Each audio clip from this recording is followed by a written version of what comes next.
안녕하세요. 오늘 국제사회 대북제재에 대해서 말씀드릴 한명섭 변호사입니다. 주어진 자료에 의해 가지고 설명을 드리도록 하겠습니다.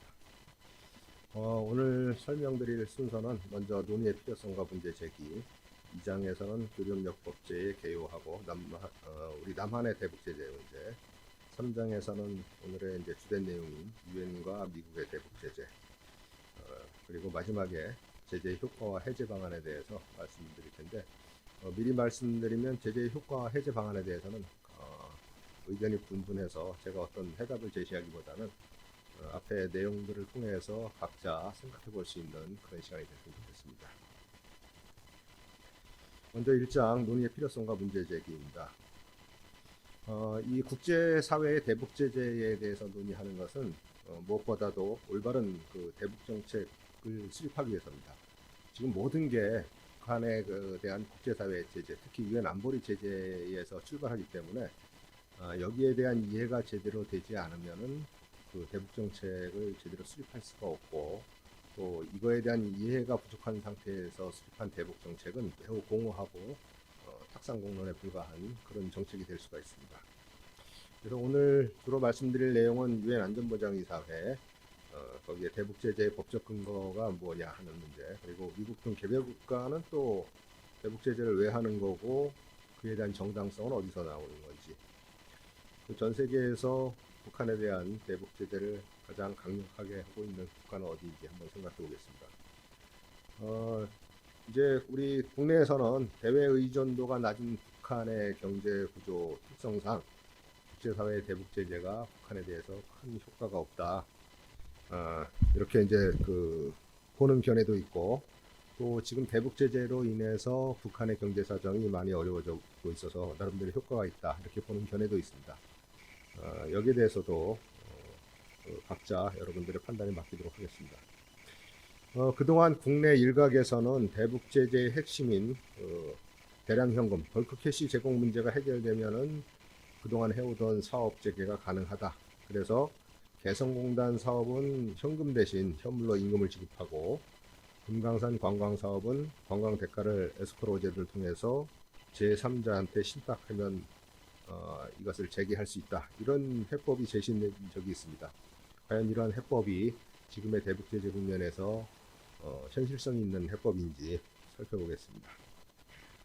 또 한때는 미국 법전, 연방법전이죠, US 코드가 제9228조 B에 보면은 대북제재 및 정책강화법 조문을 원용하여서 북한으로부터 또는 북한으로의 정보 유통 증진, 또 민주주의적 한반도의 평화적 통일기여 증진 등에 필요한 경우 미국 대통령이 의회에 필요한 서면을 제출하고 30일부터 1년까지 제재를 면제할 수 있도록 이렇게 규정이 되어 있습니다.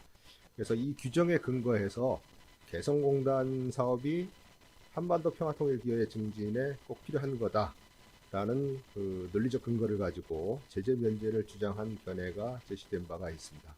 실제로 이 견해를 가지고 미국 의회까지 찾아갔었죠.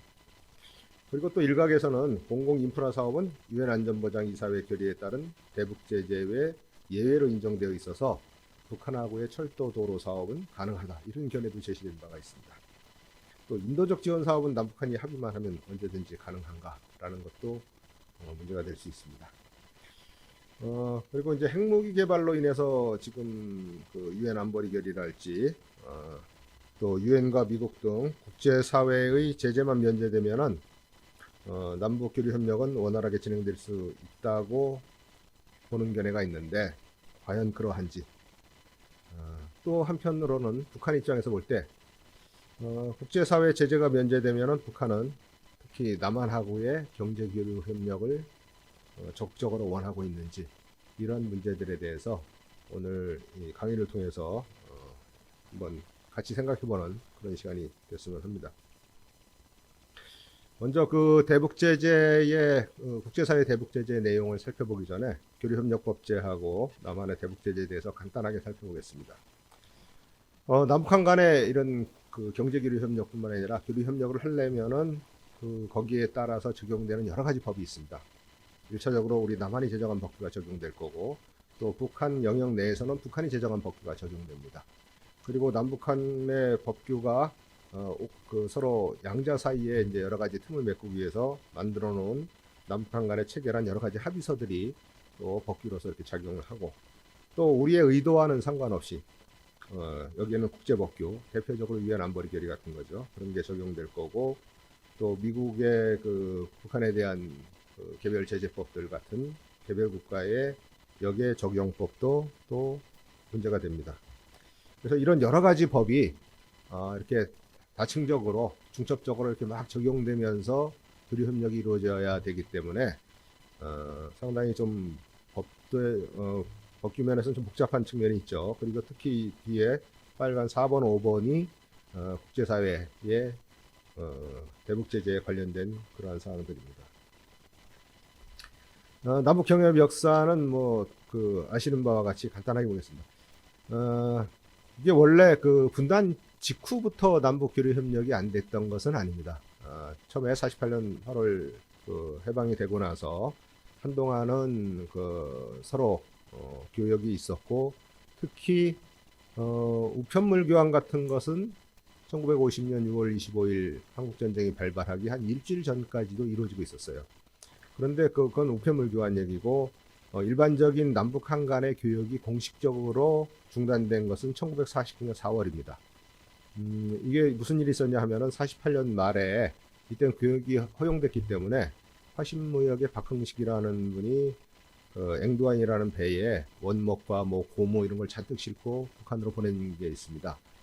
원산항에 그 물건을 내리고 흥남부대에 들려서 북한산 비료 같은 것을 이제 받아가지고 내려올 계획이었는데, 12월 달에 이 배가 이제 원산에 간 상태에서 49년 그 1월 달에 우리 친일 반민족 행위자 처벌법이 이제 발효가 되면서 제1호로다가 박흥식 회장이 구속이 됩니다. 그러니까 북한에서 이거는 친일 반민족 행위자가 보낸 물건이다 해서 배를 억류하고 선원들도 억류를 하죠.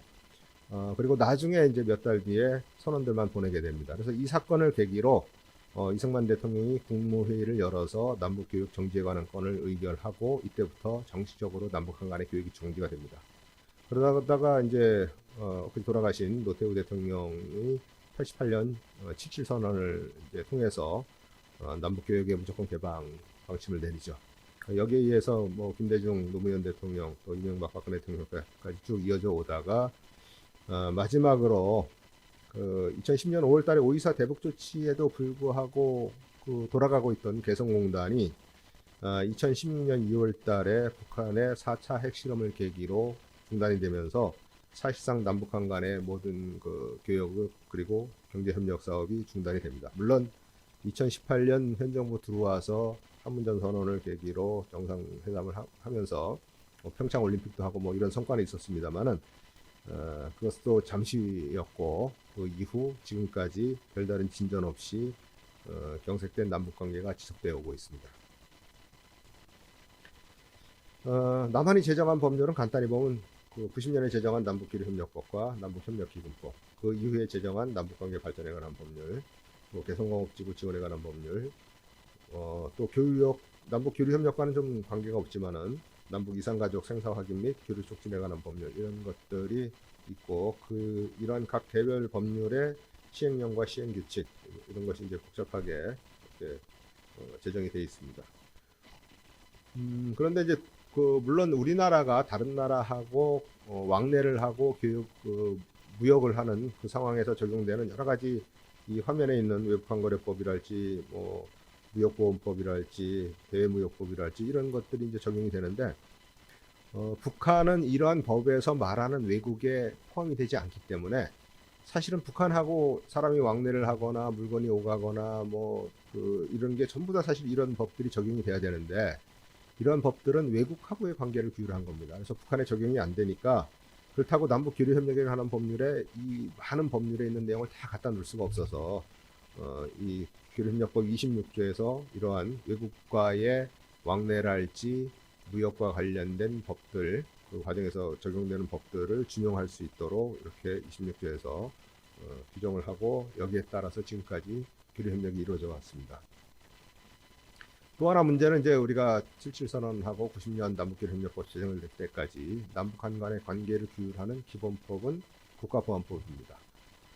사람이 북한을 가거나 북한 사람을 접촉하거나 북한에 뭘 보내거나 받거나 하는 것들은 국가보안법상 전부 다 사실은 이제 기존에는 처벌 대상이었죠. 근데 교류협력을 하는 게 겉으로 모양은 똑같습니다. 국가보안법에서 금지하는 행위나 교류협력법에서 정부 승인을 받고 하는 행위나 똑같죠. 그래서 결국은 똑같은 행위지만은 그 목적이 교류협력에 있느냐 반국가 목적에 있느냐에 따라서 교류협력을 목적으로 할 때는 정부 승인을 받고 아니면 신고를 하고 그런 행위를 할 수 있도록 열어줬습니다. 그래서 기본적으로는 아직까지 남북한 간의 관계를 규율하는 기본법은 국가보안법이고 교류협력 목적 범위 내에서 남북교류협력 목적 범위 내에서 남북교류협력법의 정한 절차에 따라서 할 때는 국가보안법이 적용되지 않는 그런 예외적인 시스템으로 지금의 남북관계를 규율하는 법이 그렇게 이제 적용이 됐죠. 이 볼륨이 좀 작다 그래서 좀 조정을 하고 하겠습니다.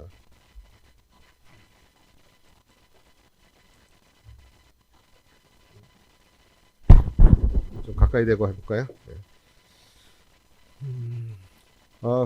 여기서 이제 우리 남한의 제재, 북한과의 교류협력에 대한 남한의 제재가 이제 오이사 조치가 있죠.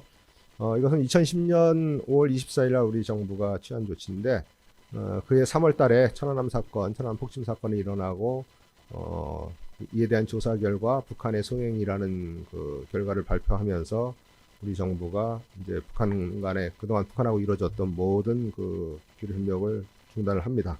다만 예외적으로 영유아 지원 사업 그리고 개성공단 사업만 제외를 합니다. 2010년에는 금강산 관광 사업은 이미 그 전에 2008년도에 박원자씨 사건을 계기로 중단이 됐기 때문에 이때는 여기 뭐 구체적인 내용이 포함이 안 돼 있죠. 하지만 2010년에 오이사 조치가 계속 유효하다면은 또 사실상 지금까지 유효한 상태죠. 그 상태에서는 금강산 관광 사업도 오이사 조치에 의해서 법적으로 볼 때는 안 되는 그런 상태죠. 물론 오이사 조치가 무슨 법적인 근거가 있냐 없냐에 대한 논란은 많았습니다만은 오이사 조치로 인해서 피해를 입은 몇몇 기업들이 소송을 했다가 정상들을 소송했다가 다 패소하면서 그 판결문에 보면은 오이사 조치를 대법원에서도 합법적인 조치로 봅니다. 그래서 이제 그 지금까지 뭐 북한에 대해서 북한하고 뭔가 교류 협력을 하려면은 이 오이사 조치가 해제돼야 된다라고 주장하는 견해들이 있습니다만은 천안함 그 원인이 천안함 폭침 사건에 있는데 여기에 대해서 북한이 별다른 조치도 안 하는 상태에서 오이사 조치를 전면 해제한다고 하는 것은 현실적으로 대단히 결정하기 어려운 일입니다. 그래서 제 개인적인 생각은 만약에 뭐 국제사회 제재, 유엔 안보리 제재가 일부 완화가 되거나 뭐 해제가 되거나 그런 상태에서 어떤 사업을 할 수 있는 상태가 되면은 정부의 조치로 또 새로운 사업을 하는 조치를 내리면 됩니다. 그러면은 그 범위 내에서 오이사 조치는 사실상 그 범위 내에서는 효력이 이제 없는 거죠. 그래서 신조치로 구조치의 효력을 상실시키는 그런 조치를 통해서 가는 것이 현실적인 방안이라고 말씀드릴 수 있겠습니다. 물론 전 국민이 국민적 합의에 의해서 오이사 조치 해제하자 하면은 뭐 해제를 할 수도 있죠. 다만 여전히 여기에 대해서 북한이 아무런 유감 조치, 유감 표명 내지 최소한 아니면 어떤 적극적인 그 사과 조치가 없는 상태에서 이것을 해제하기는 쉽지가 않습니다. 그럼 지금부터 본격적으로 유엔과 미국의 대북 제재를 중심으로 뭐 유엔과 미국 말고도 각 나라마다 대북 제재 조치를 유엔 안보리 결의를 이행하기 위해서 다 하고 있습니다만은 이 두 가지 내용을 중심으로 살펴보겠습니다. 북핵 문제는 93년도에 북한이 NPT를 탈퇴하면서 시작이 됩니다. 그래서 이제 94년도에 이 문제를 해결하기 위해서 제네바 합의를 하고 우리가 북한의 경수로를 져주고 뭐 중요 공급도 해주고 이러면서 북한이 이제 이제 핵을 포기하라고 했는데 사실상 그렇게 안 됐죠. 특히 이제 2006년에 장거리 미사일 대포동 2호 발사도 하고 그래서 이 일을 계기로 북한에 대한 미사일 관련 물자, 상품, 기술 재원을 북한에 이전하는 것을 금지하는 안보리 조치가 취해집니다.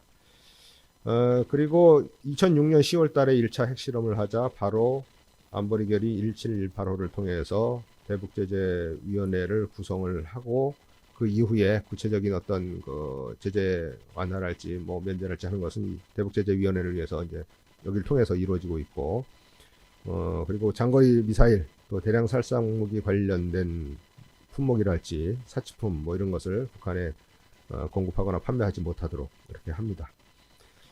그리고 또 한 3년쯤 지나고 나서 이제 2차 핵실험을 하죠. 그래서 모든 무기 관련 물자 수출 금지 등 1874호 안보리 결의가 있었고, 2013년에 장거리 미사일 은하 3호 발사를 계기로 이건 이제 발사는 2012년 12월 12일 날 했습니다만은 그 다음 해인 1월 23일 캐치얼 조항 모든 것을 사실상 금지시키는 이런 조항을 통해서 대북 제재를 엄청나게 확대하고 강화를 합니다.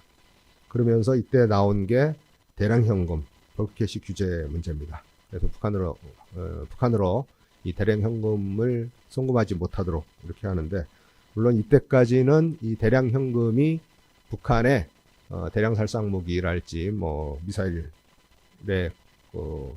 이제 쓰이는 그런 대량 현금만 송금만을 규제를 하고 있었습니다.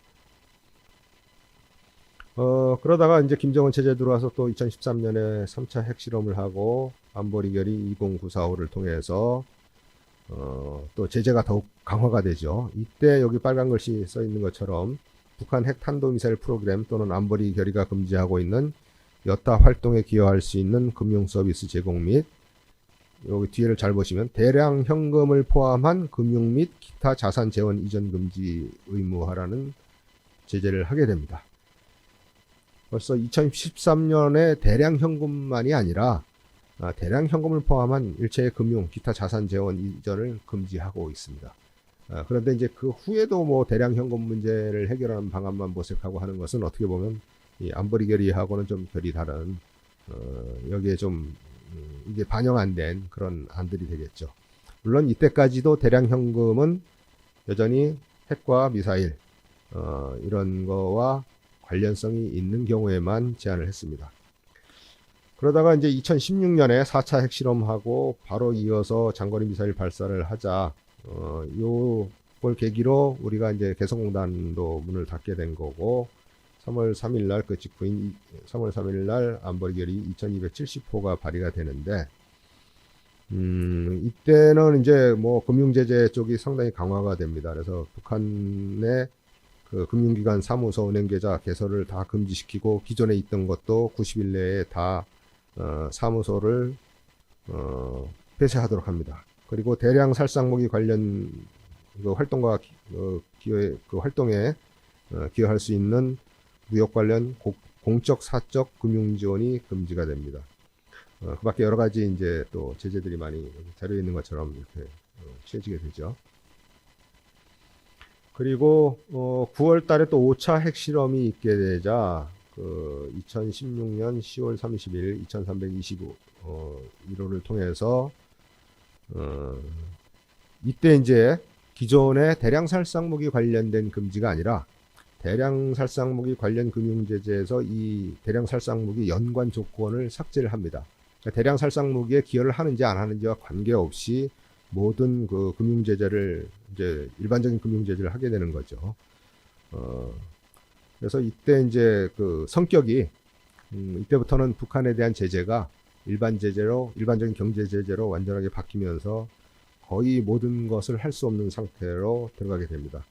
그리고 2017년 6월 2일 또 안보리 23569를 통해서 또 그 몇몇 이제 제재 대상자 단체와 개인들을 추가로 이제 또 지정을 하고, 그 다음에 또 2017년 들어와서 탄도미사일 발사가 있자 이때부터는 그 일반적인 금융제재에서 더 나아가서 이제 뭐 수출 금지 여러 가지 조치를 취하게 됩니다. 그래서 그동안 예외로 인정됐던 북한의 석탄, 철광석 이 수출을 전면 금지하고 뭐 해산물 수출도 금지시키고, 더 나아가서 북한하고의 어떠한 합작 사업, 여기는 합작법에 말해서 말하는 합작 같은 형태가 아니라 북한하고 하는 모든 사업을 말합니다.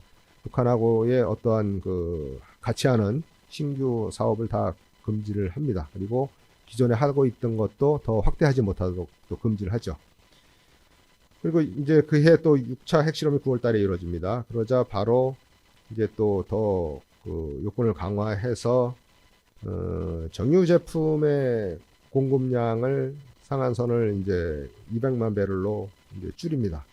그리고 원유 공급량도 기존에 이제 허용했던 수준과 동결을 하고, 특히 그 북한의 주로 이제 수출하던 석유 수출을 또 금지시키고, 또 북한의 외화벌이의 주된 수단이던 해외 노동자들에 대한 신규 노동 허가 발급을 다 금지를 합니다.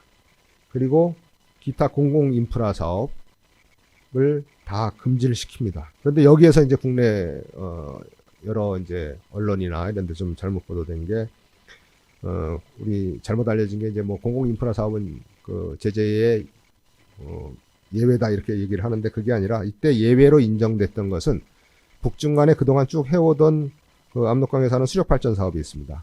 이것은 기존의 사업이기 때문에 유지를 시켜주고, 그 다음에 러시아산 석탄 수출을 위해서 라지나산 항만을 이용하는 문제가 있고, 또 그걸 위해서 철도를 사용해야 되는 문제가 있어서 이 부분에 대해서만 공공인프라 사업을 면제를 해줍니다.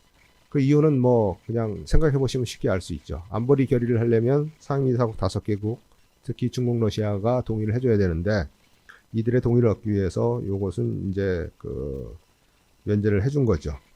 그리고 뭐 그 밖에 모든 그 공공인프라 사업도 다 중지가 되고, 그 다음에 하던 사업도 이 두 가지 예외를 빼놓고는 120일 내에 다 폐쇄를 하도록 했습니다. 그리고 이제 마지막으로 이제 그 안보리 결의가 있었던 2017년 12월 20일 2397 회의에서 정유 제품을 기존 200만 배럴에서 500만 배럴로 또 대폭 감축을 하죠. 그리고 해외에 나가 있던 그 노동자들을 24개월 내에 다 북한으로 송환하도록 이렇게 합니다. 그래서 이제 2019년 12월 말쯤에 이제 거의 대부분의 북한 근로자들이 다 귀국을 하게 되죠. 그리고 수출 금지 품목으로 식용품, 농산품, 기계류, 뭐 전자기기, 목재류, 선박 이런 것을 이제 다 확대를 합니다. 그래서 지금까지 이 2017년 23975까지의 안보리 결의에 따르면은 북한이 뭘 수출하거나 북한에 돈을 보내거나 이럴 수 있는 틈이 거의 없습니다. 그래서 사실은 현 정부 들어와서 북한하고 뭐 예를 들면 개별 관광이랄지 뭐 여러 가지 사업을 하려고 했습니다만은 모든 게 안 된 게 이 안보리 결의의 그 수준을 벗어날 수가 없는 거예요. 제재 수준을 벗어날 수가 없고, 여러 가지 이제 심지어는 인도적 사업도 대북제재위원회 승인을 받아야 되죠. 그래서 그동안 별다른 성과가 없었는데도 불구하고 현 정부 들어와서 여러 가지 아이디어들은 계속 제공이 됐습니다. 그런데 이런 아이디어들 대부분이 이러한 그 안보리 대북제재의 내용에 대한 이해가 조금 부족해서 나온 아이디어들 아니냐 이렇게 생각을 합니다. 그럼 안보리 결의는 어디서 나오냐? 공식적인 그 회의석상에서 대한민국의 아주 저명하신 뭐 헌법 교수님께서 이런 말씀을 하십니다. 남북한 관계는 국가 대 국가의 관계가 아닌데 왜 안보리 결의를 우리가 따라야 되느냐? 그런데 안보리 결의는 남북한 간의 어떤 뭐 약속이나 뭐 이런 문제가 아니라 유엔과 유엔 회원국 간의 관계죠. 그러니까 우리가 유엔 회원국이고 북한도 유엔 회원국이고, 그래서 유엔과 유엔 회원국 간의 관계에서 발생하는 거지, 거기에 남북한 간의 관계가 국가냐 아니냐 하는 것은 사실은 의미가 없습니다. 그럼 누가 유엔 회원국이냐?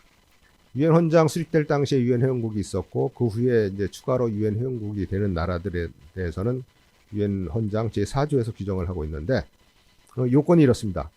유엔 헌장에 규정된 모든 의무를 수락하고 이러한 의무를 이행할 능력과 의사가 있다고 기구가 판단한 그 밖에 평화 애호국 모두의 개방.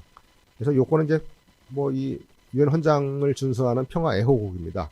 피스 러빙 스테이트라고 이렇게 영어로 표기해야 되는데, 그리고 유엔의 그 목적이 헌장 1조 1호에 따르면은 국제 평화와 안전을 유지하고 이를 위하여 평화에 대한 위협의 방지, 제거, 그리고 침략 행위 또는 기타 평화의 파괴를 진압하기 위한 유효한 집단적 조치를 취하고 평화의 파괴로 이를 우려가 있는 국제적 분쟁이나 사태의 조정 해결을 평화적 수단에 의하여 또는 정의와 국제법 원칙에 따라 실현한다. 이렇게 명시가 되어 있고, 이러한 목적 수행을 위해서 유엔 안전보장이사회에 두 가지 그 수단을 줍니다.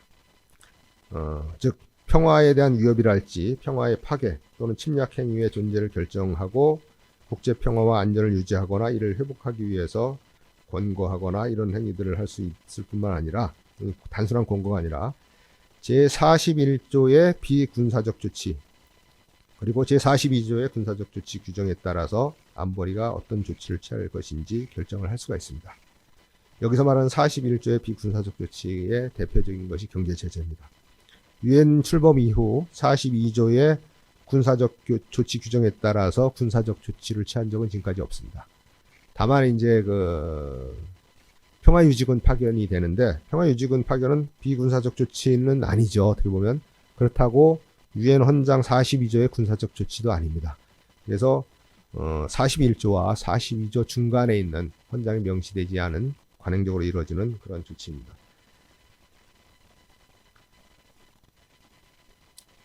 말씀드린 대로 지금까지의 대북제재 결의는 유엔 헌장 41조의 비군사적 강제 조치입니다. 여기에 의해서는 그 내용상 유엔 안보리가 이 결정을 집행하기 위해서 병력의 사용을 수반하지 않은 어떠한 조치를 취할 것인지 안보리가 결정을 합니다. 그리고 회원국에게 그러한 조치를 적용하도록 요청하는 거죠. 여기에 대표적인 것이 바로 경제관계 및 철도, 항해, 항공, 우편, 전신, 무선 통신 및 다른 교통 통신 수단의 전부 또는 일부의 중단과 외교관계 단절 뭐 이런 거고, 이 중에 대표적인 것이 경제 제재 조치가 가장 주된 수단이 됩니다. 이러한 경제 제재는 국가 또는 국제기구가 국제법이나 이러한 국제 의무를 위반한 국가에 대해서 취하는 국제기구 결의에 입각해서 행하는 징벌적인 경제적 강제 조치입니다. 그리고 더 나아가서 이러한 41조의 경제 제재와 기타 비군사적 조치를 취했는데도 이걸로 인해서 뭔가 충분히 해결이 안 된다, 이럴 때 취할 수 있는 게 42조의 군사적 조치인데, 말씀드린 대로 아직까지 군사적 조치를 실행한 바도 없고 북한에 대해서 아직까지 이 문제까지 고려하고는 있지는 않죠. 그럼 이 안보리 결정이 왜 구속력이 있나? 유엔은 총회와 안보리가 이제 주된 기구인데, 유엔 총회는 안보리 같이 법적 구속력 있는 결정을 하는 기구가 아닙니다. 어떤 권고적 효력만을 내릴 수가 있고, 법적 구속력 있는 모든 결정은 유엔 안보리만이 할 수가 있게 되어 있습니다. 그리고 이런 결정은 법적 구속력이 있기 때문에 회원국이 안보리 결의를 준수하고 이행할 의무가 있습니다.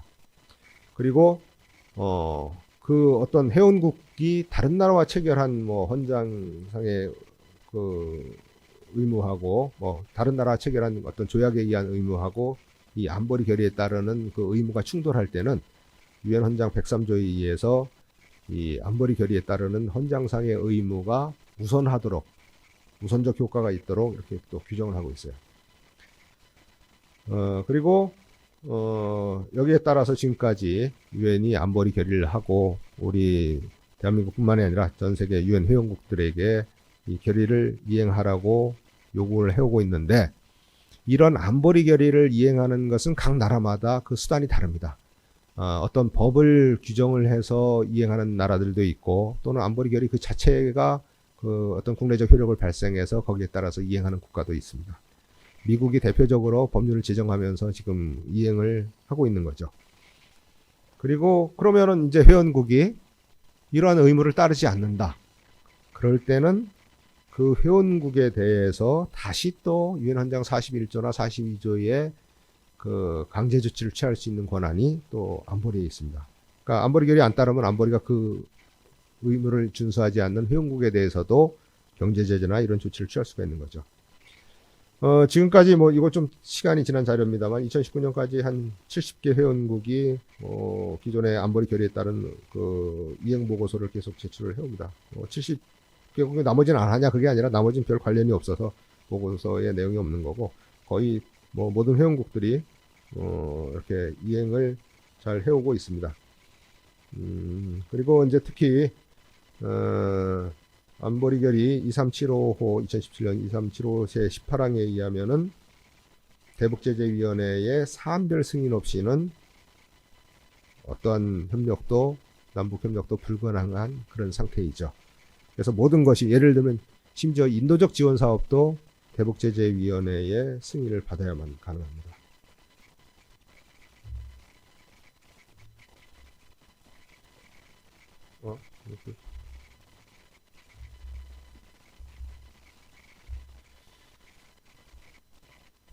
여기서 이제 유엔 안보리와 제재위원회의 대북제재위원회의 의사결정 구조에 대해서 좀 생각을 해볼 필요가 있습니다.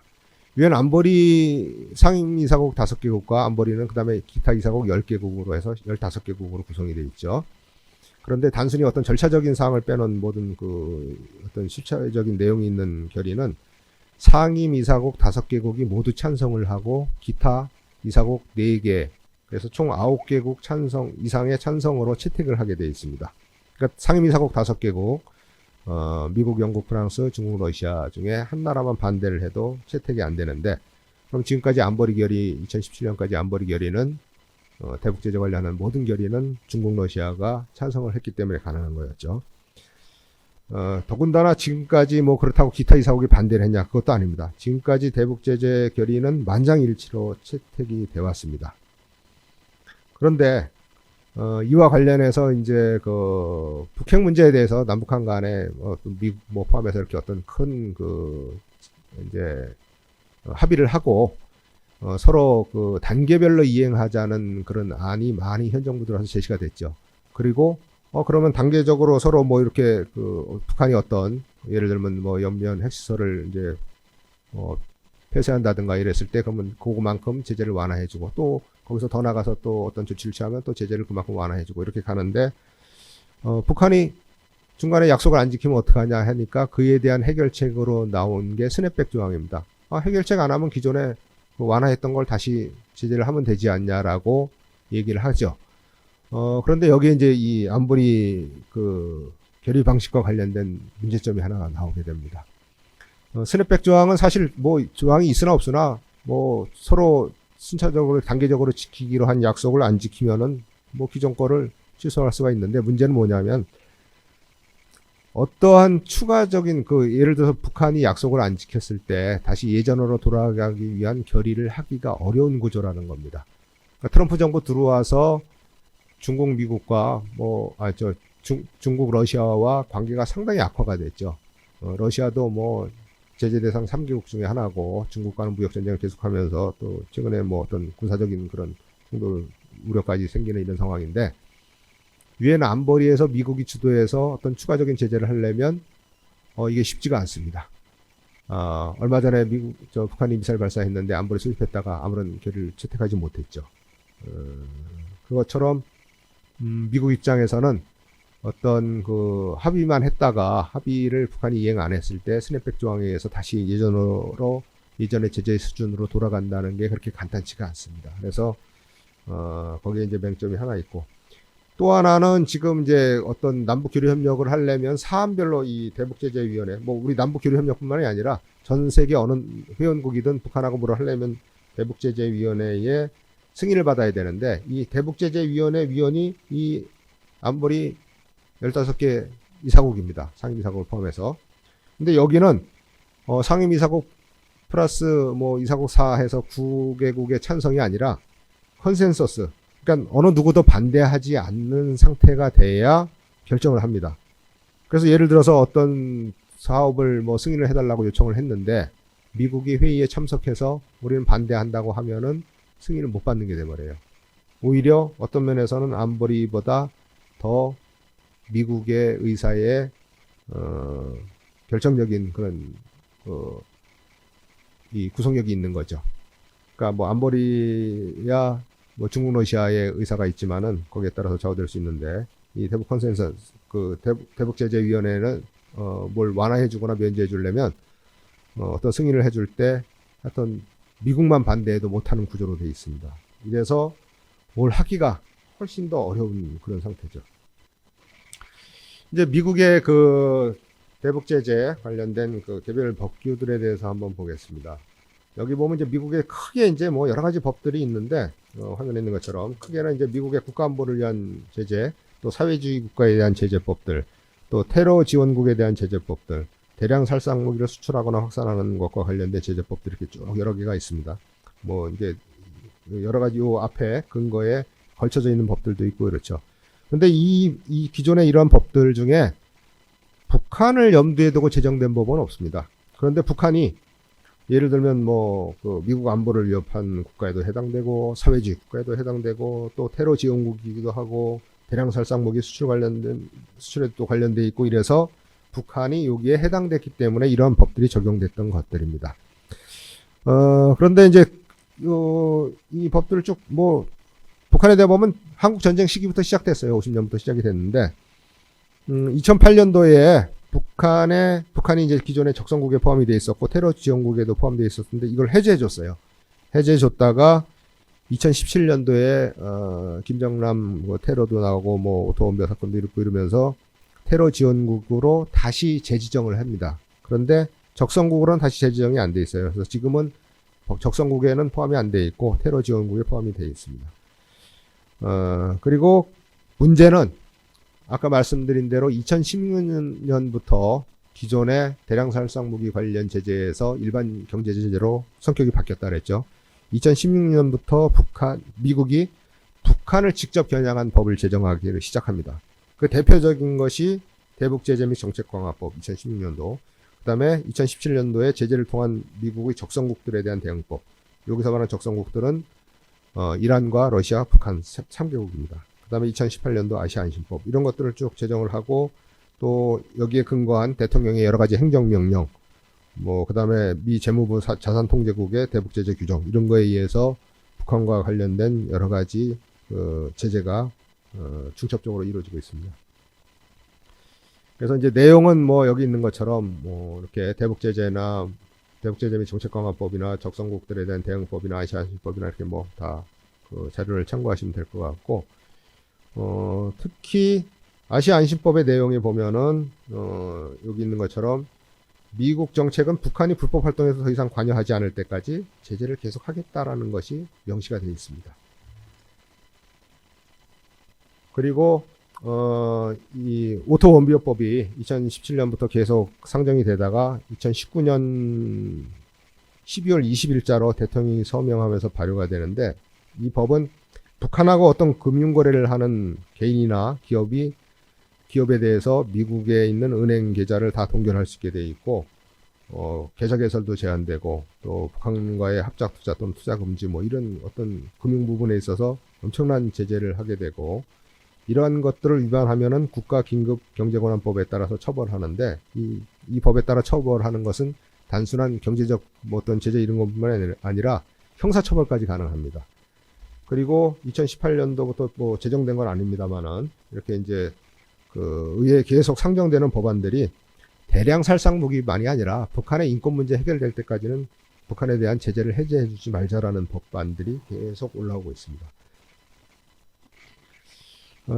그래서 지금까지 이제 이러한 그 제재의 내용에 따라서 보면은 결국은 그 우리가 현 정부 들어와서도 얘기가 있던 공공인프라 사업은 제재 면제다 하는 것도 오해에서 비롯된 것이고 말씀드린 대로 인도적 지원도 대북제재위원회의 개별 심사를 통한 승인을 받아야 되는 문제고 뭐 이런 상태죠. 그래서 사실상 할 수 있는 게 없습니다. 그런데도 뭔가 하겠다고 계속 하는 나온 정책들은 대부분 이런 제재에 대한 이해 부족에서 오는 것이 아닌가 이렇게 생각이 되고 특히 심각한 것은 이제 미국이 좀 주도적으로 안보리를 뭐 이렇게 이끌어왔고 그런데 미국의 대북제재 중지 및 해제 요건을 보면 대북제재 및 정책강화법 제4장에 제재를 1년까지 중지할 수 있는 6가지 요건이 있습니다. 여기 위조화폐 문제, 자금 세탁 문제, 또 유엔 안보리 준수도 해야 되고 또 북한에 뭐 이렇게 그 유괴된 사람들, 납치된 사람들 다 또 송환하기 위해서 어떤 조치도 취해야 되고 인도적 지원에 대한 모니터링을 통해서 분배가 제대로 돼 있는지가 또 입증이 돼야 되고 더 나아가서 정치범 수용소의 생활 조건이 개선되고 이러한 사항을 대통령이 다 관련된 증거 자료를 의회에 제출해서 입증을 했을 때 1년 단위로 제재를 중단할 수가 있습니다. 더 나아가서 제재를 완전히 미국이 해제해 주려면은 이 대량 살상 무기 이거 다 이제 그 폐기가 돼야 됩니다. 뭐 생화학 무기, 방사선 무기 이런 것까지 다 포함됩니다. 핵무기 외에도. 정치범 수용소에 있던 모든 북한 주민들 다 수감자들 석방을 해야 됩니다. 그리고 평화적 정치 활동에 대한 검열도 중단해야 되고, 또 공개되고 투명한 대표성 있는 사회를 정립해야 되고, 또 북한에 유괴되거나 납치된 사람들도 다 풀어줘야 되고, 뭐 이런 이런 조치를 취했다는 것을 대통령이 의회에 입증을 해서 승인을 받아야 해제가 가능합니다. 단순히 대량 살상 무기 일부 좀 이렇게 어떤 진전된 조치가 있다 그래서 미국 대통령이 뭘 해줄 수 있는 권한이 없습니다. 2016년 이전까지는 대통령 권한이 상당히 강했죠. 근데 2016년 이후에 미국 의회가 대통령이 마음대로 제재를 완화하거나 해제하지 못하도록 이렇게 법을 강화해 놓은 겁니다. 지금까지 미국의 제재 조치를 받은 여러 가지 나라들이 있습니다. 베트남, 미얀마, 이란, 리비아, 쿠바 이런 나라들이 있는데, 이 나라들 중에 중간에 제대로 해결이 안 된 상태에서 제재 완화해 준 적이 없죠.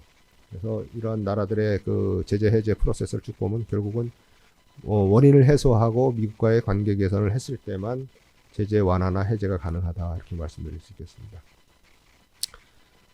그래서 지금까지 개성공단이나 금강산 관광 사업의 벌크 캐시 문제를 해결하면 가능하다든가, 또 이런 것들, 그 다음에 대북제재 및 정책강화법에 따라서 한반도 평화 증진을 위해서 개성공단이 재개해야 된다는 논리적 근거랄지, 이런 것들은 사실은 전부 다 이 유엔 안보리 결의나 미국의 제재법에 대한 이해가 부족했기 때문에 나온 여러 가지 의견들입니다. 2019년에 우리 그 개성공단 관계자들이 미국 하원 외교위에 찾아갔었죠. 이 얘기했다가 미국에서는 그냥 원칙론적인 얘기를 하죠. 북한의 그 핵 문제가 CVID의 그 불가역적인 비핵화 의지가 확인됐을 때만 다시 열릴 거다, 이런 원론적인 답변만 듣고 들어옵니다.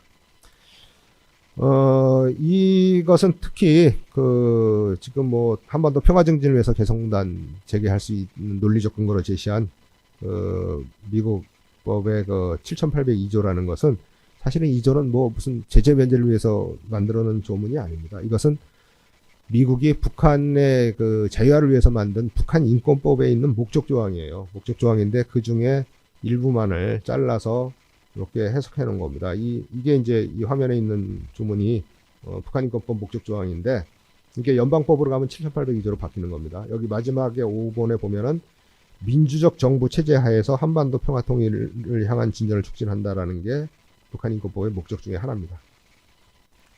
근데 앞에 민주적 정부 체제 하에서 요 문구는 빼고 뒤에 한반도 평화 증진 평화 통일 진전 요거만 강조한 그런 잘못된 해석에 기초한 정책이라고 할 수 있겠습니다. 또 이러한 지금 안보리랄지 미국의 제재가 다 풀린다 해서 또 다 풀리는 것도 아니에요. 전략물자 수출 통제 문제는 또 여전히 남아 있습니다. 우리가 2016년 2월 개성공단 문 닫기 전에도 이 문제로 인해서 북한하고의 교역은 상당히 제한적이었습니다. 그래서 이런 국제 비확산 체제가 이렇게 복잡하게 돼 있는데, 여기에 의해서 하여튼 여러 가지 교역 사업은 또 상당히 좀 제한적이라는 말씀을 드리고 이 부분 넘어가겠습니다. 그래서 지금까지 말씀드린 대로 이게 이 안보리 제재의 내용, 특히 거기에 기초해서 그 안보리 결의를 이행하기 위해서 2016년부터 미국이 만든 개별법의 구체적인 내용, 거기에 근거한 행정명령의 내용에 대한 이해가 부족하면은 사실상 불가능한 정책 제시가 계속 나오게 됩니다. 그러면 이 제재 효과가 있냐 없냐 하는 것은 제가 모두에 말씀드린 대로 보는 시각에 따라 다르죠. 있다 없다 여러 가지 설이 있습니다만, 북한이 지금 코로나로 인해서 국경이 봉쇄된 측면도 있지만 상당히 어려움을 겪고 있는 것은 분명해 보입니다. 그리고 북한이 원하는 것은 그거죠. 기존의 핵은 가지고 있고 더 이상 안 할 테니까 2016년 이후에 발효된 5개의 안보리 제재만 해제해달라는 게 기본적인 입장입니다. 그러면 이러한 제재를 해제할 수 있는 방안이 뭐냐? 대부분은 국내에서 정책을 위반하거나 이렇게 이 분야에 대해서 연구하는 분들 상당수는 우리가 뭘 해야 된다고 생각을 하는 분들이 많은 것 같아요. 그런데 제재의 원인이 어디서 나왔습니까? 북한이 유엔 헌장상의 그 평화 활동과 관련된 의무를 위반하고 핵무기를 개발하지 말라 하는데도 안보리결을 위반해 가면서 핵을 계속 실험하고 미사일 발사하고 하면서 초래한 겁니다. 원인 제공자는 북한인데 해결은 다른 데서 찾고 있어서는 해결이 되겠습니까?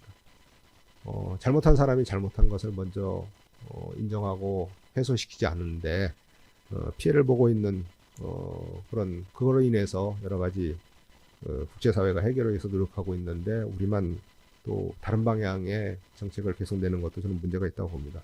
그리고 해제의 그 열쇠는 북한이 쥐고 있는 거죠.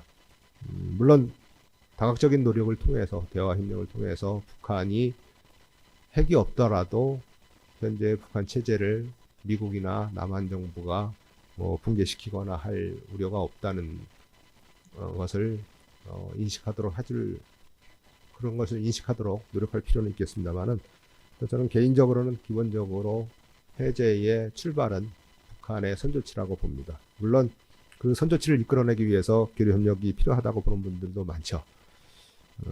하지만 잘못은 저쪽이 하고 그 원인을 우리 쪽에서 찾는 것은 바람직한 접근 방식이 아니지 않을까 이렇게 생각을 합니다.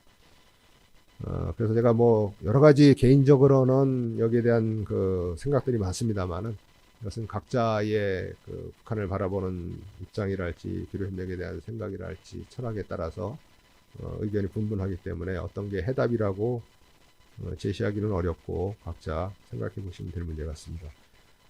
어떤 뭐 진짜 그 명가의 보도 같이 딱 단칼에 해결할 수 있는 방안이 있었으면 벌써 누군가 제시를 하고 해결을 했겠죠. 근데 상대방에 있는 문제라서 어려운 것 같습니다.